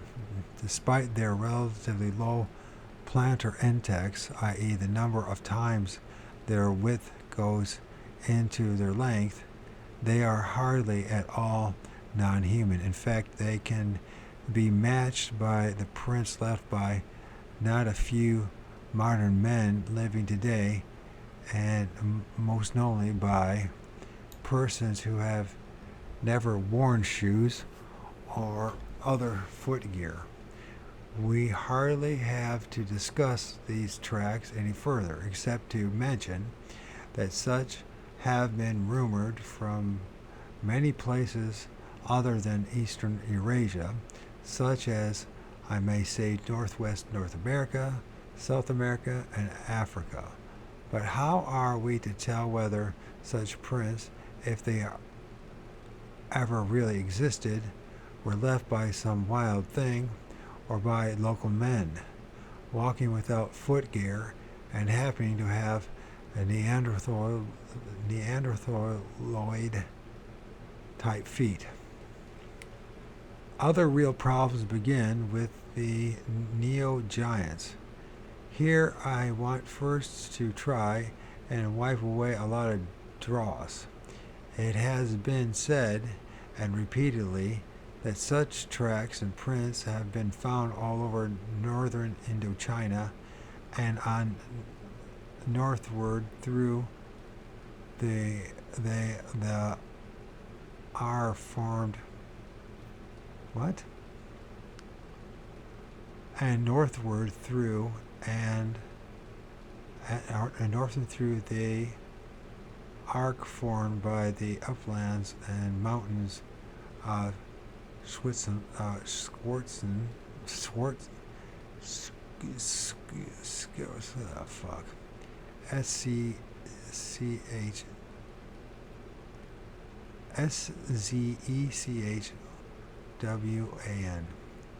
Schwitzwan, via the Sinslings to Manchuria. Some up to 20 inches long humanoid type prints are also said to have been found in the Mato Grosso and in Pangea in South America. This may be so, but after these many years, I have been completely unable to obtain any photograph or any sketch of one that is stated to have been made on the spot. I have several sketches made by members of expeditions to these places, but sketches made in retrospect after questioning and mostly in my apartment in New York, but nothing original. The only areas from which I have been able to obtain such first-hand photos or sketches or plasters casts have been from British Columbia and Northern California. These prints at first look wholly human and I may say a bit ridiculous. However, on further analysis, they display other qualities. As may be seen from the accompanying sketch, they show one or two extremely old characteristics that are definitely not typically human. As photos of the whole tracks of these monsters have shown, they walk with their heel pointed straight forward, not pigeon-toed like bears, or in any may outturned like most men. Thus they must flex about or across in a line that forms an arch, at right angles to that line of travel behind the toes. Then this means that although the whole foot is enormous and at first looks very long, it is really a very short and broad one with an index of only 1.61. A friend of mine, Mr. Fred Lowe, uh, uh, long in the shoe business has worked out trade equivalents of these proportions, working from one of our plaster casts with an overall length of 15 and 3/4 inch and a width of 7 inch. A number 21 shoe would be needed, but none less than 13 sizes and the width greater than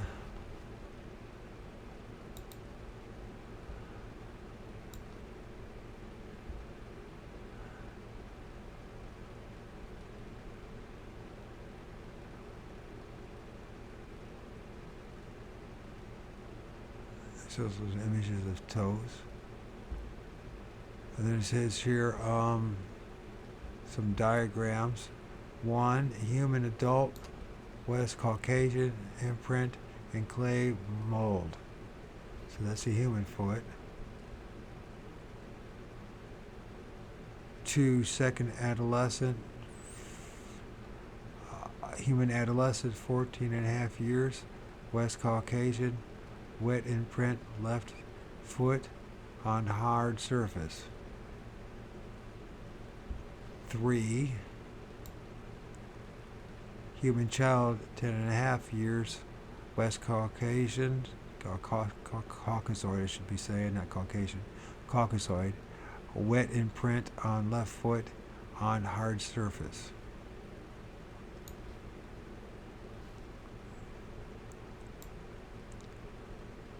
For infant, 2.5 years, West Caucasoid, wet imprint of left foot on hard surface.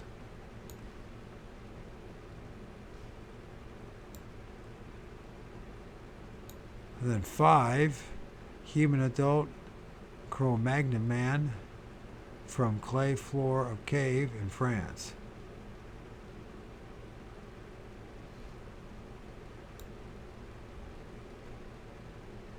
Definitely much broader. 6, human adult, South Amarin from mud of riverbank, Kishu, Patagonia. Look how wide that is. Beefy it is. 7, subhuman Neanderthal from moist clay floor cave, Torano, Italy.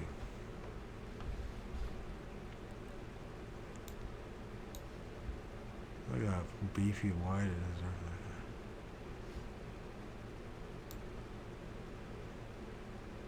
is. 8, ABSM, July Yavan type, from a sketch of track in mud, Kirk's SSR. That's more beefier, huh? Look how longer that toe is too. A curl. Then we got 9 ABSM Meta from photo of cast made by photo print in snow by Eric Shipton. Look at that. That's pretty wild. I mean, I don't seem to get that many like that. Ugh. Okay, 10. Ape, unknown form, sketch made by Charles Cordier in the Congo. Overall, 30 centimeters. So they got the, look how far out that big toe is. 11, ape, lowland gorilla, from photo of cast of foot. 12, ape chimpanzee, outline of extended foot from plaster cast. Then we got 13 human adult bushmen. Look at that. From sketch made from cast. 14 Sasquatch. From tracing of deep print in firm wet clay. And I can see you could end up having, I think you had 4 toes. And instead of 5. 15 ABSM. Juzta. Drawn by author under supervision of Gerald Russell.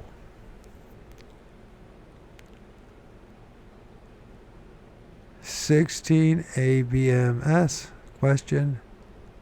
A cocoon curry, sketch made by Charles Courier in the Congo. Overall 10 centimeters. That is a very bizarre looking one, if there was one. But look how long the big toe is there. 17 human Malaysian Negrato from photo of cast.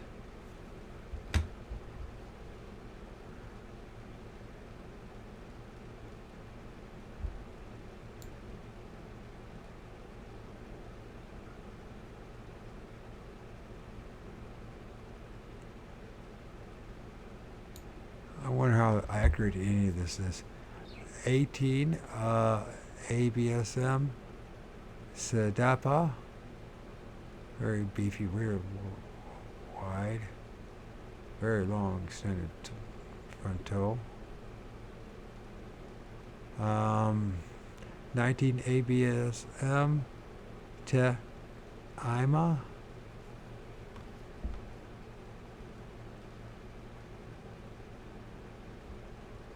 Long big toe.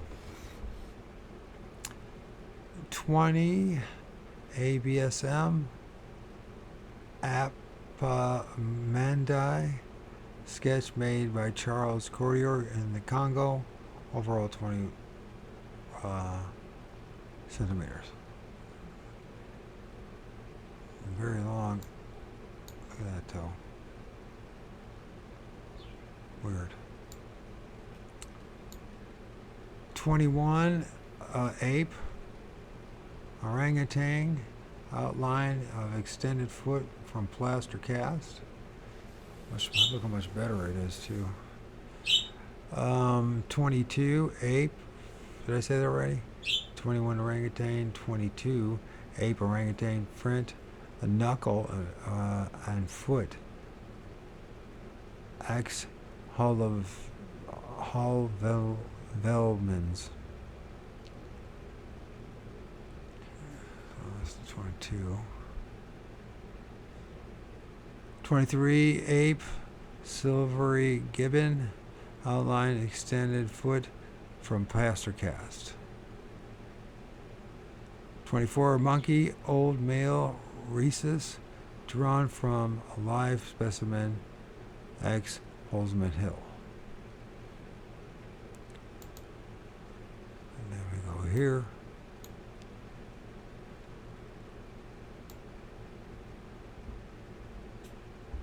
Then we got, looks like bears in that. Top row left, Asiatic brown bear, Ursus arctos, left hind and right forefoot imprint. Top row right, North American black bear, Arctos americanos, left hind and right forefoot imprint. So we have the Asiatic bear, and then we have the American black bear.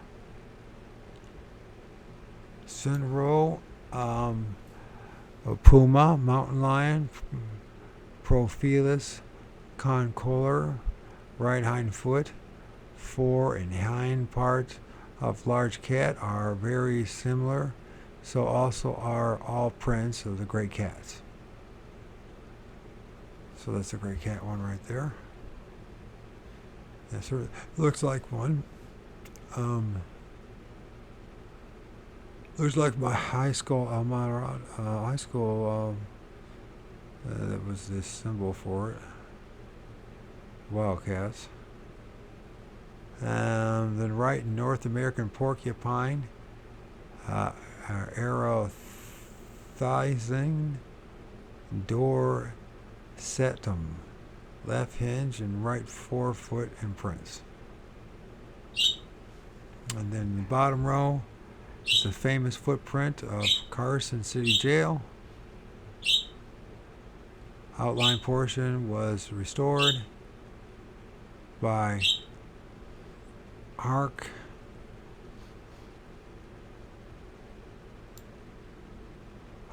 by Dr. Harkness. This was the left footprint in sandstone. Not very impressive, to be honest with you. But I don't know any better, so. The tracks were not found in the jail yard, but some miles distance. The bottom row right, extinct ground sloth, Mylodon, the skeleton of a left foot from the side.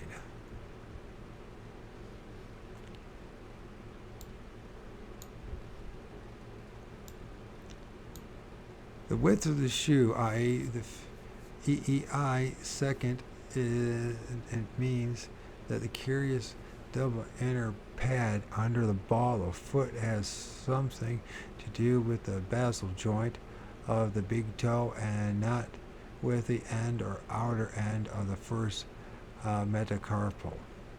If this is so, the foot bends flexed along the arch that runs between the two pads. All the other toes are not just extraordinarily, but so exceptionally long that they cannot be of a typical human form.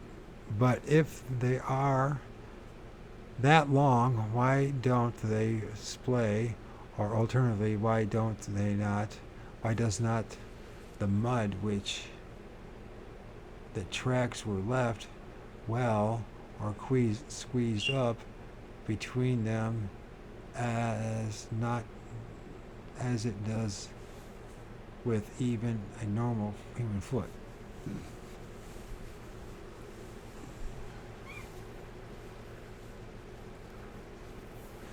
In all the tens of thousands of prints that have now been found and examined of these creatures, this has never been observed to have occurred.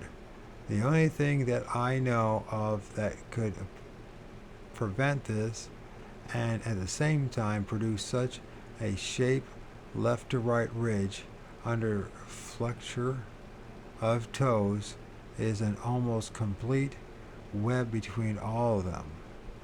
Thus, although the neo-giant prints at first look almost completely human, they are not. They have a double first subdigital pad. They are extremely short and broad for their size, and the second to the fifth toe seems to be conjoined, and the significance of these points should by now be appreciated. This leaves us with the most abominable problem of all, the meta-type prints. The abominable that this is indeed. These simply do not fit into any other pattern. They are definitely not pungal, and that the big toe, though enormous, is not truly opposed. Similarly, they are not more humanid, and that said big toe is set off. However, the second toe looks for all the world like a semi-opposed digit. Such a condition is not known in any mammal. As we already pointed out, the development of such a condition is somewhat more likely to be able to be undertaken by a pungeon with an already offset or opposed big toe than by a hominid without one. These prints are not those of a string of foxes all jumping into the same hole in the snow, as we by now know all too well. Also, has happens this has happens not yet been sufficiently stressed. The prints show very clear indication of a rather complex musculature,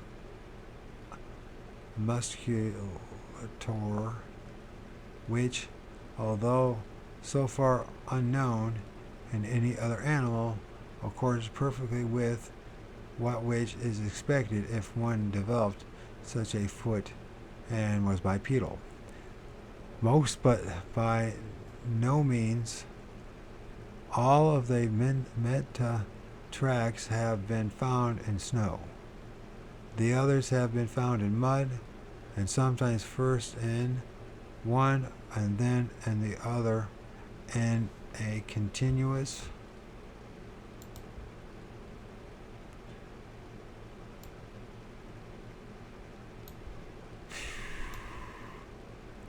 line. This absolutely and positively deposes any other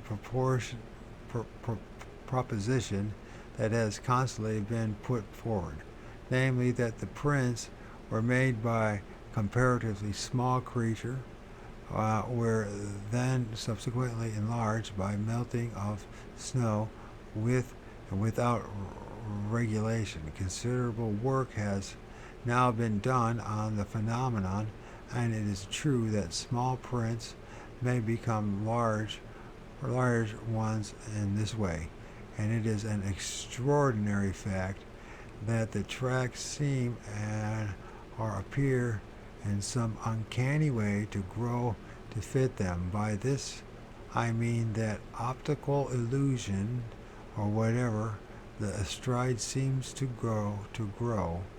This, of course, is physically impossible, whereas exactly the reverse should occur, because as the prints get bigger and bigger, their peripheries must get closer together. I observed this most closely at my farm by excluding all form going near a set of tracks made by my small wife wearing close-fitted boots in fresh, firm snow from the house to the trash disposal affair beyond our lawn. In a few days, her prints had grown to enormous proportions and looked incredibly sinister, and as seen from an upper floor window, appearing for all the world like those of a positive giant, and with a giant stride. Actual measurements, however, showed that the stride had, of course, remained as originally laid down. Nevertheless, none of these things actually or illusory can occur in mud.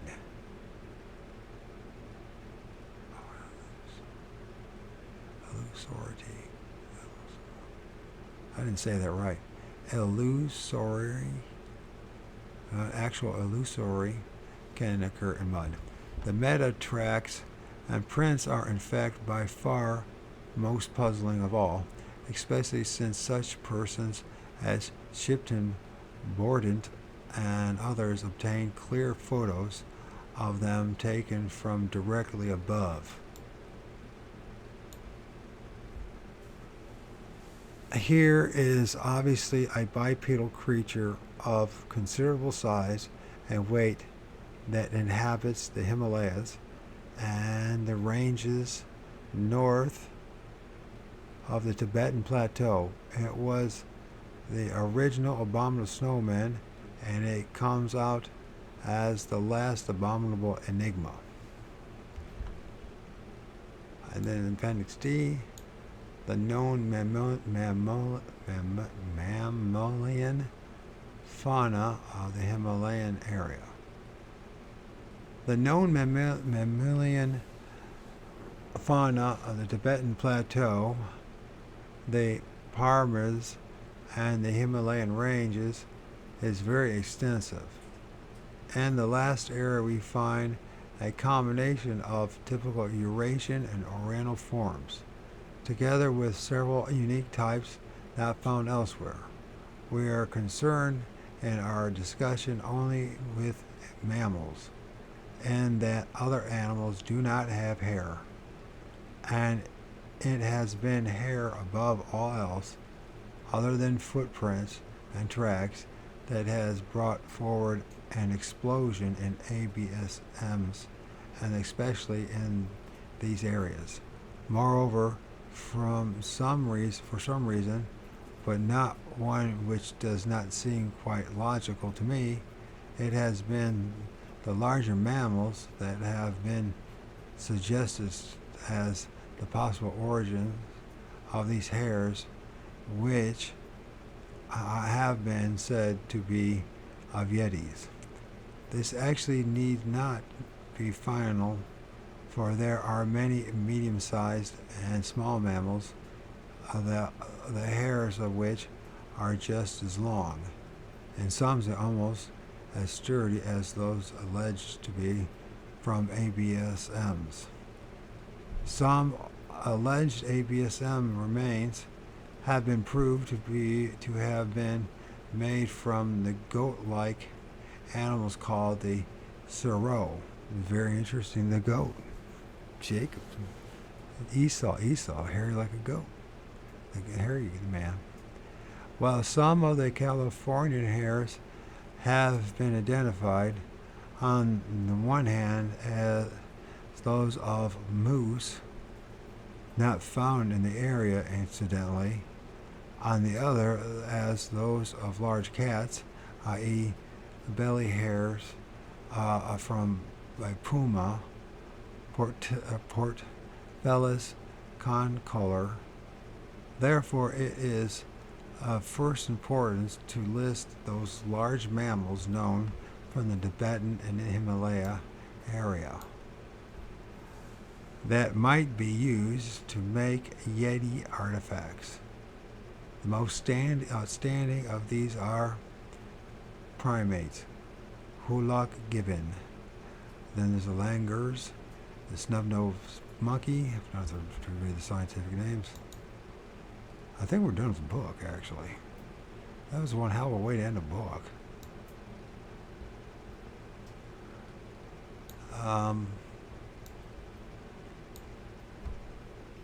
Carnivora, snow leopard, giant panda, lesser panda, wolf, red bear, blue bear, snow bear, Himalayan black bear, sloth bear. And then it says Artiodactyla. It is camellines,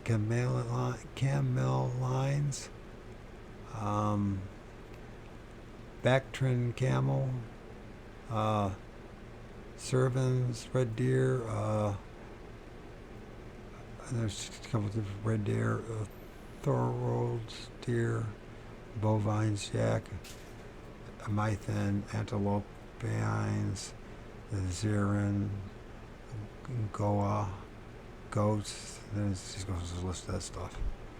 That's all that, not that important to me. It is a weird way to end the book. And then it has the bibliography, and we'll see what kind of books he has to suggest. Ooh. 5 miles high, evening Moscow. Abominable snowman. Looks like we're done. Boy, I'm glad we're done with this book. I'm done with this book. I'm so glad. Traces de Yeti. That was one tedious fucking book. We see, is there any closing comment?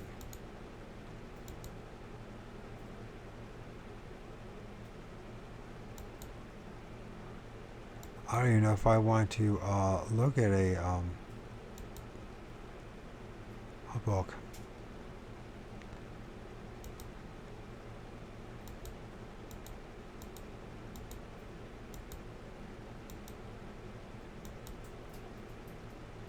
So it has just in the back of it more light reading from Pyramid. That was light. If that was light reading, I am hopeless. That's all I gotta say.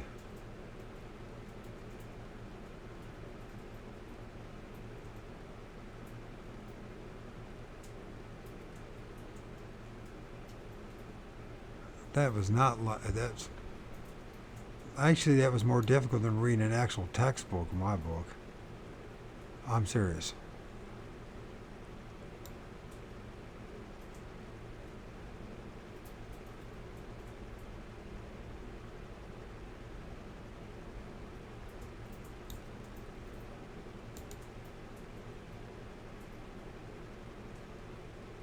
Alright, we're done with the book.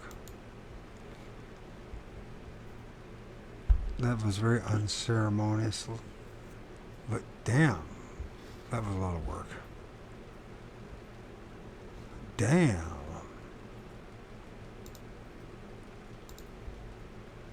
And so that was once again the Abominable Snowman legend come to life.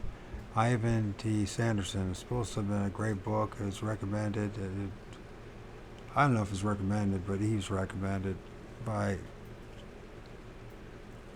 Keel. And I have to say, that was one bitch of a book to read. Whew. I hope the next one is not as bad. If you're going to try, go all the way.